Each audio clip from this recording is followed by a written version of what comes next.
দাজ্জালকে চেনার তিনটা আলামত তিনি আমাদেরকে বলে দিয়ে গিয়েছেন। সারা পৃথিবীর মধ্যে অসংখ্য অগণিত নবী এসেছেন, সমস্ত নবী ওই দাজ্জালের প্রেরণায় ছিলেন, এই দাজ্জালকে নিয়ে চিন্তিত ছিলেন, কিন্তু কোন নবী দাজ্জালের আকৃতি বলতে পারতো না। কোন নবীকে দাজ্জাল কিরকম হবে ওই নমুনা আল্লাহ পাক জানায়নি। কিন্তু সর্বশেষ নবী মুহাম্মদুর রাসূলুল্লাহ সাল্লাল্লাহু আলাইহি ওয়াসাল্লামকে দাজ্জালের আকৃতি এবং রং নমুনা জানিয়ে দিয়ে গেছেন, এবং তিনি বললেন, হে আমার সাহাবায়ে কেরাম, তোমরা শুনে রাখো, দাজ্জাল এমন একটা সত্তা যার একটা চক্ষু থাকবে কানা, এবং তার কপালে লেখা থাকবে কাফের, কাফ পাড়, আর তার আরেকটা নমুনা হচ্ছে তার চুলগুলো থাকবে কুকরানো।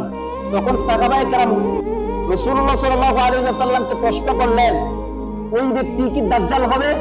তখন রাসূলুল্লাহ সাল্লাল্লাহু আলাইহি ওয়াসাল্লাম বললেন, যদি ওই ব্যক্তির তিনটা আলামত তোমরা দেখতে পাও, তখন তোমরা নিঃসন্দেহে নিশ্চিন্তায় মনে করবে ওই ব্যক্তি দাজ্জাল।